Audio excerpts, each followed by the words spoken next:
I'm Darren Criss. I'm an actor, a musician, songwriter, and I wrote the music and lyrics for the song This Time, which was featured on the series finale of the series Glee.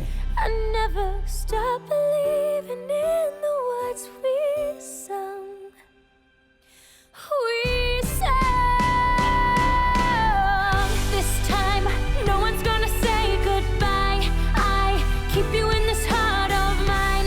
This time that we had. So the genesis of this song was the fact that it was the end of Glee, and people asked me all the time, especially when I started the show, if I was ever going to write something for the show, and I didn't want to flatter myself into thinking that anybody on the show would want to have a song. And towards the end of the show, I'd gotten more comfortable with everybody, and so I figured I had nothing to lose, and so I sheepishly just said, hey Ryan, last season it'd be cool if I could write a tune, see if you'd be interested. But of course, me being overly diplomatic of everything. If you don't like it, it's not a big deal. It's like, I haven't even written yet, so my feelings won't be hurt if you don't like it. Worst thing that happens is I write a song, you don't like it, whatever, no harm done. And Ryan very just enthusiastic, going, yeah, sure, of course, like send it to me, let me know. Towards the end of the season, I was just like, man, I really gotta write this song. And I was so worried because I didn't want to write a song that would just have no meaning. We were getting down to the wire as the last 3 episodes, and I had started to write more and more, but I was really stuck because we didn't know how the show was going to end. And so frantically I sent Ryan an email saying, look, I'm having trouble finishing this song. I kind of have an idea of what it wants to sound like, and I need to have like a sentence. Just tell me what happens.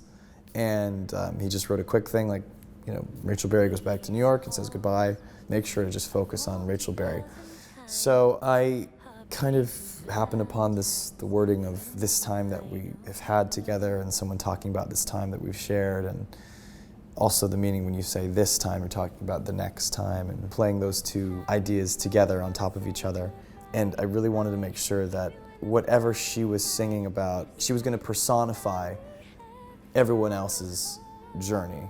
There were many moments in the course of the show where I would step outside of my body and think, oh my God, I can't believe I'm here. And that's, no different from how I reacted when I got to hear Leah sing this. And I'm listening to this demo, and I just remember just weeping.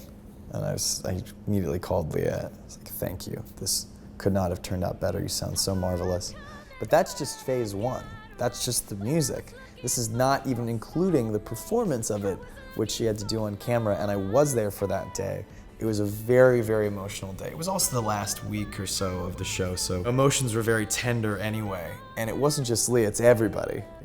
I'm sitting with all the crew watching on the monitors, and we're all getting emotional. And again, I'd been living with these words and music for a while, and here I am experiencing it in a completely different way as if I'd never heard them before because of the way Leah performed it. It had a lot of meaning for us as the family of Glee watching this, and seeing Leah Michelle, who's kind of our poster girl of the show, embodying this sentiment. The song is celebratory, but because we were sad that it was all over, and it was just a very bittersweet moment that I don't think we could have captured any better. I've already been sent a few YouTube videos of people singing this at their graduation, which was very sweet because it wasn't meant to be just specific for Glee. It is a goodbye song, and it is a moving on song, but not in a sad way. It's very much about celebrating what you've had and carrying that forward with you. I'm so glad that's resonated with people, and that's the most you can hope for as a songwriter.